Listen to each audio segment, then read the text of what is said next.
Everyone, welcome to study aspire. मैं अब बताने वाली हूँ आपको आज कॉस्ट क्या होती है। देखो, बेसिकली मेरा पर्पस पढ़ाने का होता है कि अगर आपको मैं कोई टॉपिक पढ़ा रही हूँ तो आपको ये नहीं पता होना चाहिए आप उसको किस तरह से लिखोगे एग्जाम में। ठीक है, खाली रट के एग्जाम दे के आना, दैट इज नॉट गुड। ठीक है, आपने फ्यूचर के लिए पढ़ो कि आप कोई भी कॉन्सेप्ट पढ़ रहे हो आपको अच्छे से आता हो, प्लस आपको आंसर राइटिंग भी आनी चाहिए। जैसे कि मैं पढ़ाने वाले आपको कॉस्ट किसे कहते हैं, तो आप क्या लिखोगे। देखो, कॉस्ट का मतलब होता है लागत। किसी भी सामान को प्रोड्यूस करने में क्या कितनी लागत लगी, कितना पैसा लगा। ठीक है, तो cost mean expenditure incurred to produce goods and services. ठीक है, इस तरह से आप लिखोगे। कॉस्ट में क्या क्या आता है, it include money spend, effort and resources use. क्या कितना पैसा लगा है, क्या एफर्ट लगे हैं और रिसोर्सेज क्या यूज हुए हैं।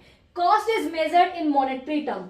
कॉस्ट हमेशा मॉनेटरी टर्म में ही मेजर होती है। It is incurred for production और ऑपरेशन। ये कब इनकर्ड होती है, आपके प्रोडक्शन और ऑपरेशन के लिए। Cost help in price determination and profit calculation. Cost देखो, फॉर एग्जाम्पल आपको कोई भी प्रोडक्ट को प्रोड्यूस करने में 100 रुपए लगे, तो भाई 100 रुपए लागत है, तो आप अपने प्रॉफिट के लिए उस पर मार्जिन भी रखोगे।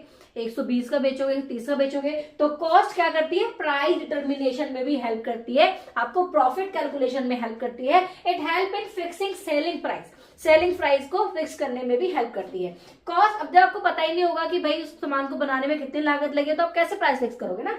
Cost is incurred to achieve business objective. Cost क्यों इनकर्ड होती है, जैसे कि हमारा बिजनेस का जो ऑब्जेक्टिव है, हर बिजनेस का ऑब्जेक्टिव होता है। ठीक है, तो उसको ऑब्जेक्टिव को अचीव करने के लिए cost control help in reducing wastage. Cost हमें ये भी हेल्प करती है कि हमारा जो वेस्टेज है वो कंट्रोल हो सके। तो ये होता है कॉस्ट। आई होप आपको समझ में आ गया होगा। तो हमेशा कोशिश करो कि पॉइंट्स में आंसर दो। ठीक है, it will definitely help you in your examination. बहुत हेल्प करेगा आपकी ये ट्रिक, हमेशा पॉइंट्स में लिखो। ठीक है, तो आपको टीचर देखते ही नंबर दे देगा। ठीक है, आई होप आपको क्लियरली समझ में आ गया होगा। किसी भी टॉपिक में डाउट हो तो आप मुझे कमेंट कर देना। I will definitely help you. So all the very best. So please do like share and subscribe my channel.